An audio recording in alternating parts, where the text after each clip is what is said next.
Hey everybody, well the day has come. I have to go get my hair cut. So I'm gonna go into the barber and get that taken care of. But first I wanted to let you know what is coming up in episode 3 of Phil Meets the Movies. You'll see how Arthur turned into Hanna. And we're also gonna go see Scream 4. We're also gonna have a Dying Breed movie club discussion about Pink Flamingos with Rich Shumaker. That's on this episode of Phil Meets the Movies. Get ready.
Okay, as we get ready for the haircut, let me show you what happened when I went to see Arthur.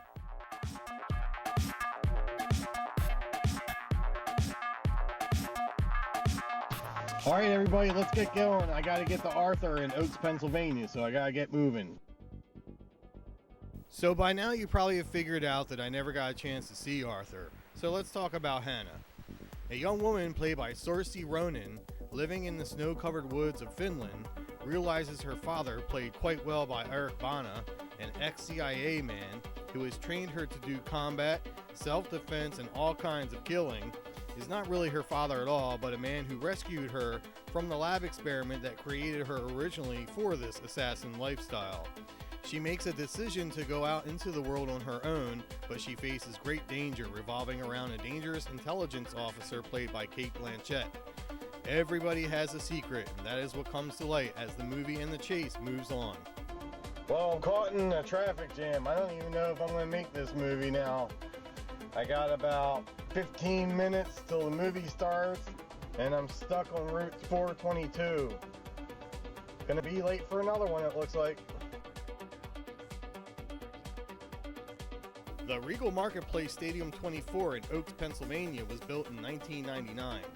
It has an exterior in neo-modern style. It has stadium seating, digital sound, and it is huge. Got here about 45 minutes late, so Arthur is going to DVD, and I decided to watch Hanna, which will be playing at 7:30. I went over to a pizzeria and had some pizza and chilled a little bit. Boy, was I in a bad mood, but I'm better now, and I'm going to go in and see Hanna now. This is a film that is nicely built, has beautiful cinematography, breathtaking locations, and a fantastic editing job. The film opens and closes almost the same way, and there is an interesting angle involving the fact that Hanna has never heard music in her life, but her mother was a singer. It brings an interesting contrast to the rest of the key elements in the film. Hanna is a 16-year-old kid who is brought into this world very grown up, and it is interesting watching her naivete and her smarts collide together. That was a crazy day. The traffic jam, getting lost, making a wrong turn, eating at a pizzeria while I kill an hour and a half to go see another movie, and then we go in to see Hanna, which actually was pretty good. I liked it. I'm actually leaning towards a B plus for Hanna. It was very enjoyable. However, the audio shut off on us 3 times during the entire film. People had to run and get management to fix it, but that was Hanna. Okay, back to the haircut. Well, the ponytail is the first cut that the hairstylist does. After that, she will shape it. In the meantime, let's check in with the Dying Breed Movie Club and John Waters' 1972 gross exploitation film, Pink Flamingos. The Dying Breed Movie Club is a movie appreciation group that was formed in 2006. Loosely based on the book The 1001 Movies You Must See Before You Die by Stephen J. Schneider, the group sets out to explore and pronounce that movies from any era are important. Once the club is done watching all the movies in a particular year from the book, and a selection of additional extra credit films picked by the club, they will again roll 2 10-sided die, or they will have a vote to see what the next year will be that they will explore. What you've heard about this film is that it's a very disgusting film, correct? I have not heard anything about this film, so it'll be interesting to see. I believe there's a scene where someone leans over, picks up a thing of dog shit and eats it. Oh, great. Dog poo. Great, I can't wait. So there's dog poo in this film. Eaten by a human being. Well, you didn't have to tell me about the eating crap. I don't like Well, you're gonna see it. eating crap. I really don't need to hear about eating crap. So these are all guesses, though. We don't actually know. Yeah, I mean, I heard about this movie about 20 years ago, and the description in the book, I don't think I got around it. Well, the movie came out in 72. I've heard about it my whole life. I've just never gotten around to seeing it. And Probably you've because I never read seen about it. the guy eating the dog shit. And there's other creepy stuff that goes on in this movie. And so you've never seen it because of the creepy crap. So it's kind of interesting, actually. I'm creepy crap. I didn't know you were recording us.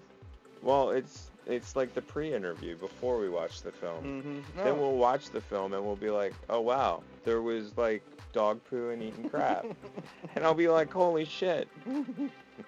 Oh, I didn't mean to swear. Oh, it's okay. You can swear on Phil Meets the Movie. Sweet. So that's where we're at right now, everybody. We're at Phil Meets the Movies. Pink Flamingos is about... Actually, I don't know what the hell it's about. What I do know is John Waters set out to accomplish something, and he did. He wanted to shock the audience by subjecting them to the most disgusting things human beings could come up with. It contains characters that did things that could only be described as gross porn. And the star of the film, Divine, eats dog poop.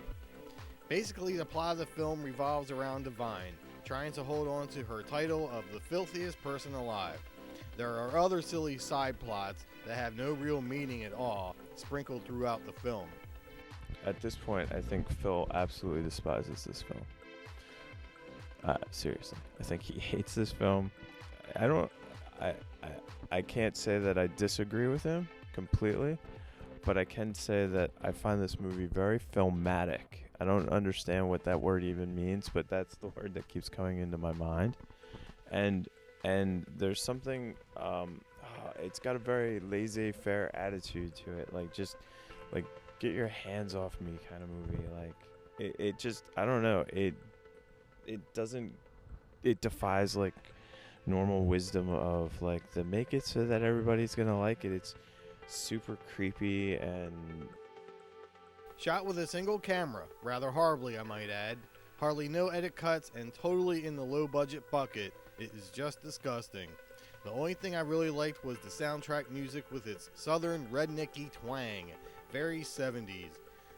And what were those words that we said at the beginning? I mean, they're pretty true, actually. It's kind of, yeah, gross, disgusting. It's got this weird, it's got something, though, that you don't see in a lot of films. And that's why I say it's filmatic. I don't know how to explain it beyond that, so that's my take on it right now. As I mentioned before, John Waters set out to do something, and he definitely accomplished it. He wanted to combine film with the concept of being disgusting and shocking his audience in their seats. For that, he deserves an A, but it is impossible to enjoy a film like this. I have no idea why the 1001 movie book picked this film other than the shock and creepy aspect. I do know that since then, John Waters has carved out quite a career and has garnered the respect of the audience and his peers, but this film really makes you wonder how. I am proud of myself for at least being able to get through this movie without getting sick to my stomach, but I almost lost it by the end of the film when Divine grabbed that little dog turd. Oh, and Rich fell asleep.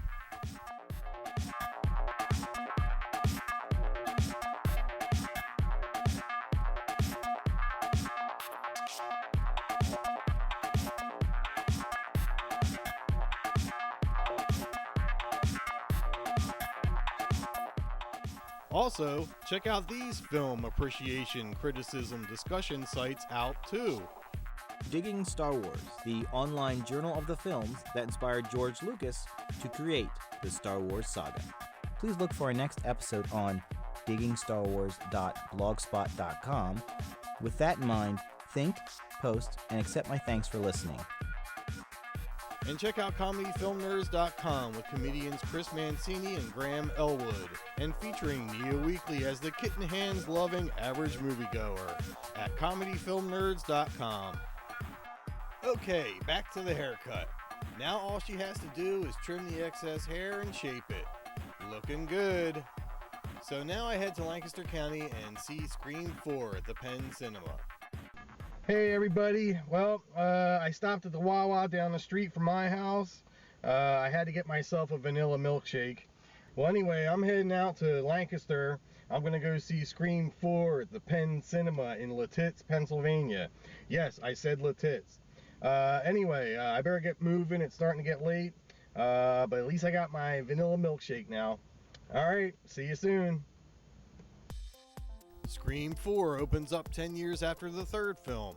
Dewey, played by David Arquette, and Gail, played by Courtney Cox, are living together in Woodsboro now, and Sydney, played by Neve Campbell, who still looks great and hasn't aged a bit, is on a book tour about her nightmarish past.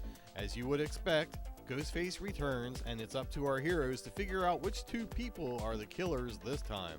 The Penn Cinema Theater in Lititz, Pennsylvania opened in 2006. It is an independent theater chain, very clean, and has high back roller seats. There are 10 auditoriums, and next door is a building for the IMAX theater. I was impressed by this film for a few reasons. First off, it seemed like this film toned down the frantic, satirical, silly side that the other films thrived on. This film felt more controlled and methodical, and actually allowed you to breathe a little. The first one established a genre of sorts, or at least updated a genre of sorts. And there was a humorous side to the first film and the two after that. It didn't seem as silly as the other three, and I kind of liked it that way. So, you know, Scream 4, pretty good. Also, director Wes Craven updates the series by keying in on sign-of-the-time issues like webcams, Facebook, and the internet, and doesn't fall back on the same old thing. So it actually felt fresh, like the first film. Alright, I hope you long hair haters are happy. The hair is gone. But it was worth it. It was for a good cause. I donated it to Locks of Love.